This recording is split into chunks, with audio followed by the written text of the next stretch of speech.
आसमान पूरी तरह गहरे लाल और काले बादलों से ढका हुआ था। ऐसा लग रहा था जैसे खुद समय ने इस युद्ध भूमि पर सांस रोक ली हो।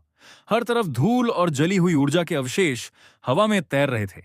पीछे से एक धीमी लेकिन भारी आवाज आई, शियाओ चेन, तुम भी जा रहे हो। शियाओ चेन कुछ पल के लिए रुका। उसकी मुट्ठियां धीरे धीरे कस गईं, फिर उसने आंखें बंद कर लीं जैसे भीतर चल रहे तूफान को दबाने की कोशिश कर रहा हो। उसने बेहद भारी आवाज में आदेश दिया, इसे यहां से सुरक्षित बाहर निकालो। उसके शब्दों में आदेश कम और दर्द ज्यादा था। तभी बैंगनी बालों वाली युवती आगे आई। उसकी आंखें आंसुओं से भरी थीं, लेकिन हाथ स्थिर थे। वह अपने हाथों में एक पुराना लेकिन रहस्यमयी बक्सा पकड़े हुए थी। उसने धीमे स्वर में कहा, शियाओ चेन, अंकल जियांग को इसका अंदाजा पहले से था। उन्होंने यह चीज तुम्हें देने के लिए छोड़ दी थी। जैसे ही बक्सा खुला, एक चमकता हुआ जादुई टोकन हवा में तैरने लगा। उसकी रोशनी इतनी तीव्र थी कि पूरा वातावरण कुछ पल के लिए शांत हो गया। अचानक उसी रोशनी के बीच एक दिव्य आकृति उभरी, अंकल जियांग की आत्मा। उनकी आवाज इस बार पहले जैसी कमजोर नहीं थी। उसमें वही पुराना नेतृत्व और अडिग विश्वास था। उन्होंने स्पष्ट और दृढ़ स्वर में कहा, शियाओ चेन, यह गॉड स्लेइंग टोकन है जो 6 लाख गॉड स्लेयर्स की सेना को नियंत्रित कर सकता है। यह हमारे ग्रेट शिया साम्राज्य की सबसे बड़ी शक्ति है। अब मैं इसे तुम्हें सौंपता हूं। उनकी नजर फिर थोड़ी दूर रखी एक रेशमी थैली पर गई। और यह रेशमी थैली, इसे एक रहस्यमयी व्यक्ति ने तुम्हारे लिए दिया था। मुझे खुद नहीं पता इसके भीतर क्या है, लेकिन उसने सिर्फ एक बात कही थी, जब तक जीवन और मृत्यु का संकट ना आ जाए इसे मत खोलना। हवा अचानक भारी हो गई। जैसे ही उनकी आत्मा और अधिक बिखरने लगी, उन्होंने शियाओ चेन को आखिरी बार देखा। उनके चेहरे पर एक शांत, लगभग संतोष भरी मुस्कान थी। मैं बूढ़ा हो चुका हूं, बहुत कुछ अधूरा रह गया, लेकिन तुम्हारे होने से मेरा सबसे बड़ा पछतावा अब पूरा नहीं होगा। और उसी पल उनकी दिव्य आत्मा छोटे छोटे प्रकाश कणों में टूटकर हवा में खो गई। अंकल जियांग, शियाओ चेन की आवाज पूरी घाटी में गूंज गई। वह घुटनों के बल गिर पड़ा, जैसे अंदर से पूरी तरह टूट गया हो। लेकिन तभी बैंगनी बालों वाली युवती ने उसके कंधे पर हाथ रखा।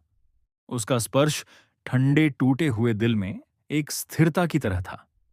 उसने धीमे लेकिन स्पष्ट स्वर में कहा, जो चले जाते हैं वे वापस नहीं आते, लेकिन जो बचते हैं उन्हें आगे बढ़ना होता है। कुछ पल तक सन्नाटा रहा। फिर शियाओ चेन ने अपनी आंखें खोलीं। आंसुओं के बीच अब एक और भाव उभर आया था, दर्द नहीं, बल्कि ठंडी खतरनाक आग।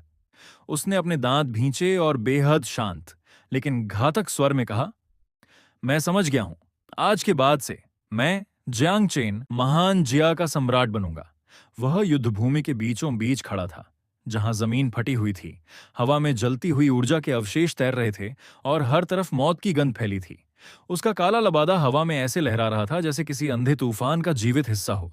उसकी आंखों में अब कोई झिझक नहीं थी, सिर्फ एक ठंडी लाल जलती हुई दृढ़ता थी।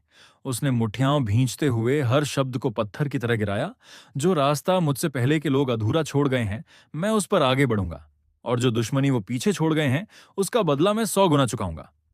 वफादारी की कसम उसके सामने बैंगनी बालों वाली अधिकारी घुटनों के बल झुकी हुई थी। उसकी पीठ सीधी थी, लेकिन सिर सम्मान में नीचे था। उसने बिना किसी हिचकिचाहट के अपना हाथ दिल पर रखा और पूरी निष्ठा से कहा, सम्राट जियांग की जय हो। उस आवाज में डर नहीं था, सिर्फ अटूट समर्पण था। यांग चेन की नजर पीछे खड़ी रहस्यमयी महिला पर गई। उसका चेहरा शांत था, लेकिन आंखों में गहरी तैयारी झलक रही थी। शीबा, मुझे अर्थ एबिस ले चलो। वह तुरंत एक कदम आगे आई और आदेश को बिना सवाल स्वीकार किया। जी मालिक। उसने दोनों हाथ हवा में उठाए। उसके चारों ओर ऊर्जा के प्रतीक घूमने लगे, जैसे वास्तविकता खुद टूट रही हो। ग्रैंड वॉइड यिन यांग फॉर्मेशन, टेलीपोर्टेशन एक्टिवेट करो। अगले ही पल हवा फट गई। एक विशाल ऊर्जा पोर्टल खुला, जिसमें काला और सफेद प्रकाश आपस में टकरा रहा था। जियांग चेन ने उस पोर्टल की तरफ बढ़ते हुए आसमान की ओर देखा। उसकी आवाज अब दर्द और प्रतिशोध दोनों से भारी थी। अंकल जियांग, स्वर्ग से देखिएगा। इस जीवन में मैं अर्थ एबिस को चीर दूंगा और आपकी मौत का बदला लूंगा। दूसरी ओर रसातल का संकट दूर, एक अलग दुनिया में रसातल पहले से ही जल रहा था। एक विशाल लाल आंख आसमान में खुली और पूरी भूमि पर उसकी गर्जना गूंज उठी। डेमन रेस ने बढ़त बना ली है। अब जब जियांग जी मर चुका है, इंसानी सेना टूट चुकी है। लेकिन उसी क्षण नीली दिव्य रोशनी में चमकती एक शक्ति सामने आई। हवा भारी हो गई। डेमन रेस का एक योद्धा गुर्राया, बूढ़े कमीने, पहले खुद को बचा। महायुद्ध की शुरुआत अगले ही पल पूरा रसातल टूट पड़ा। डेमन रेस, पूरी ताकत लगाओ, गॉड स्लेइंग आर्मी को खत्म करो, उन सबको मार डालो, कत्लेआम करो, खत्म कर दो। हर दिशा से युद्ध की चीखें उठीं, जैसे पूरी दुनिया एक साथ जल उठी हो। और इसी विनाश के बीच एक नई छाया पोर्टल से प्रवेश करने वाली थी। जांग चेन अपने प्रतिशोध की आग के साथ। रणभूमि पर आसमान ऐसा था जैसे कोई फटा हुआ अंधकार नीचे गिर रहा हो। काले बादलों के बीच बिजली नहीं, सिर्फ मौत चमक रही थी। हर दिशा में दानव सेना की परछाइयां फैल चुकी थीं और हवा में लोहे, खून और जले हुए ऊर्जा कणों की गंध घुली हुई थी। अग्रिम पंक्ति में खड़ा एक योद्धा, झियांग जिवेन, टाइगर वेंगार्ड बटालियन, अपने अंतिम संतुलन पर था। उसकी ढाल टूट चुकी थी, तलवार पर खून सूखकर परत बना चुका था, लेकिन उसकी आंखों में डर नहीं था। उसने आसमान की ओर देखते हुए दहाड़ लगाई, मैं टाइगर वैनगार्ड बटालियन का झांग जिवेन, अपने ग्रैंड मार्शल के सम्मान में अपने प्राणों का बलिदान देने के लिए तैयार हूं। हम अपने मांस और खून से इस महान दीवार का पुनर्निर्माण करेंगे। उसकी आवाज युद्ध भूमि की हलचल को चीरती हुई हर सैनिक के दिल तक पहुंची। अगले ही क्षण झांग जिवेन ने अपनी पूरी जीवन ऊर्जा को उल्टा मोड़ दिया। एक क्षण के लिए सब कुछ थम गया। फिर एक विस्फोट हुआ। एक सफेद सुनहरी रोशनी का स्तंभ आसमान को चीरता हुआ उठा और फिर वह फैल गया, एक विनाशकारी तरंग की तरह। दानव सेना की पंक्तियां टूटने लगीं, जैसे किसी अदृश्य हथौड़े ने उन्हें कुचल दिया हो।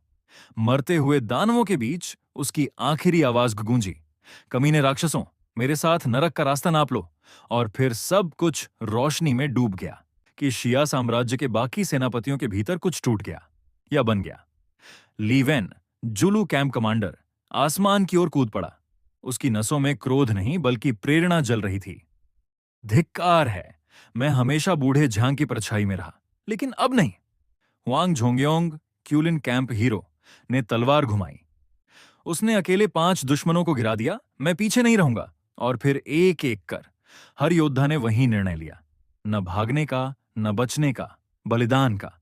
ऊर्जा फटने लगी, लेकिन यह हार नहीं थी, यह एक दीवार बन रही थी। दानव सेना का चेहरा पहली बार टूट गया।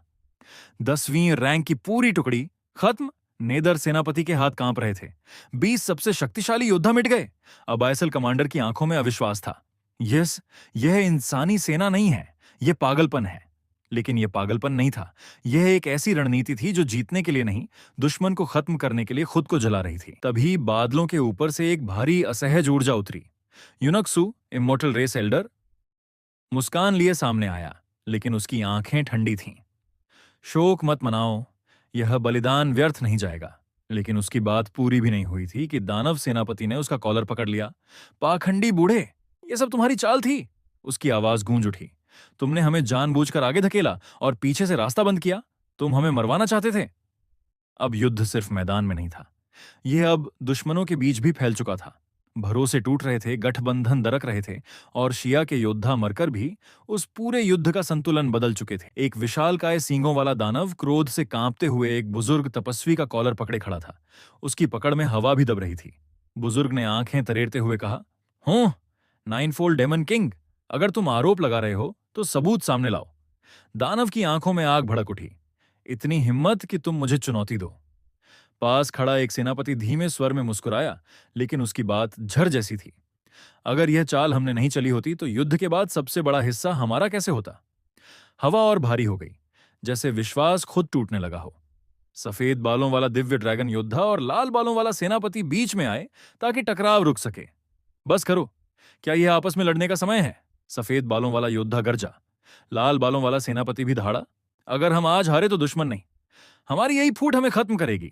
दानव राजा ने बस मुंह फेर लिया, हूं। लेकिन उस हूं के पीछे भी असुरक्षा छुपी थी। तभी सफेद बालों वाले योद्धा ने तलवार ऊपर उठाई और आदेश दिया, यानशेंग पास पर दुश्मन की मुख्य टुकड़ी गिर चुकी है, अब ड्रैगन कबीला कमान संभालेगा। क्षण भर में युद्ध का संतुलन बदल गया। चारों तरफ रणभेरी गूंज उठी।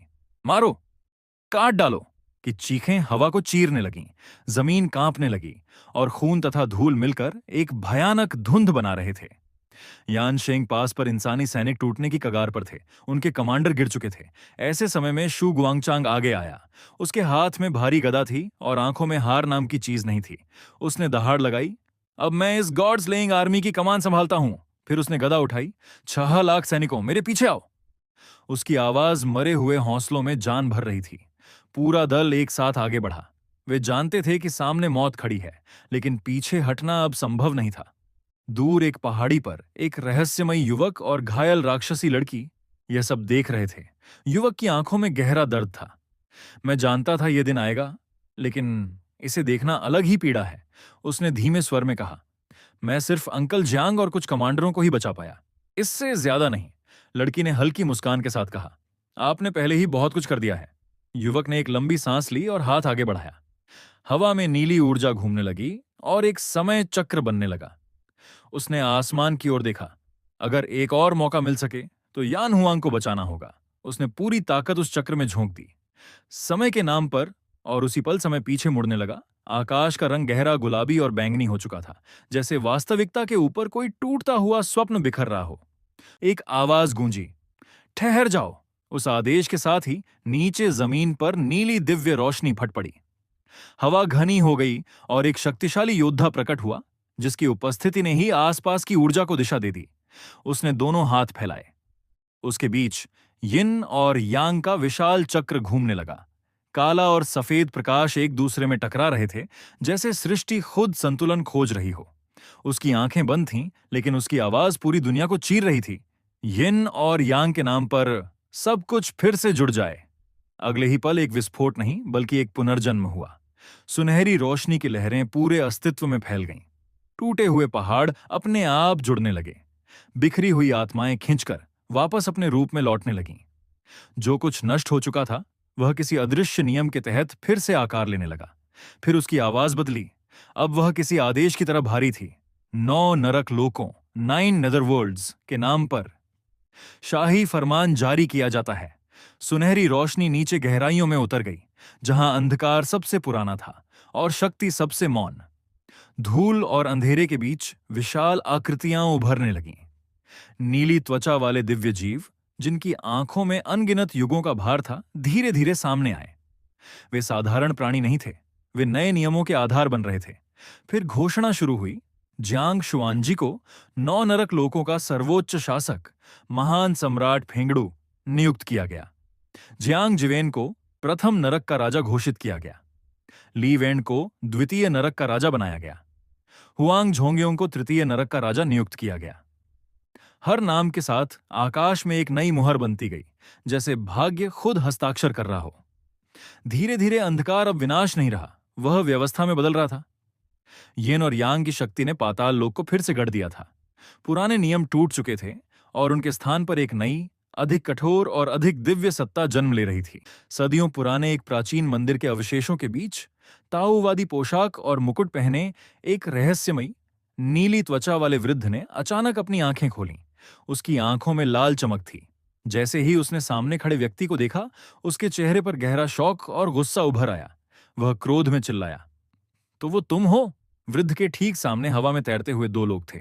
एक सफेद बालों वाला युवक, जिसने काले रंग का एक लंबा लबादा कैप पहन रखा था, और उसकी बगल में खड़ी सफेद बालों वाली एक वफादार युवती, जिसके सिर पर सींग जैसे आभूषण थे। उनके ठीक ऊपर आसमान में एक विशाल चमकता हुआ यिन यांग का चक्र घूम रहा था, जिससे प्राचीन और शक्तिशाली ऊर्जा निकल रही थी। ऐसा लग रहा था कि वे इस वृद्ध के साथ किसी भीषण मुकाबले के अंतिम छोर पर खड़े थे। लेकिन तभी अचानक कुछ भयानक हुआ।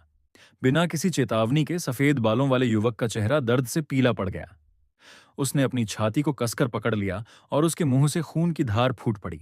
वह गंभीर रूप से आंतरिक चोट या किसी छिपे हुए घातक वार बैकफायर का शिकार हो चुका था। उसकी हालत बिगड़ती देख उसके साथ खड़ी युवती घबरा गई। जैसे ही युवक कमजोरी के कारण घुटनों के बल जमीन पर गिरा, वह तुरंत उसके पास पहुंची और उसका हाथ थाम लिया। उसकी आंखों में गहरा दर्द और चिंता थी। वह रोते हुए बार बार पुकारने लगी, मेरे स्वामी, मेरे स्वामी। मैदान में सन्नाटा छा गया था। हवा भारी हो चुकी थी और उस प्राचीन मंदिर के खंडहरों में सिर्फ उस असफल शक्ति टकराव की गूंज बची थी। अगर आप सबसे पहले म्यानवा एक्सप्लेनेशन देखना चाहते हैं तो मेरे चैनल को सब्सक्राइब करें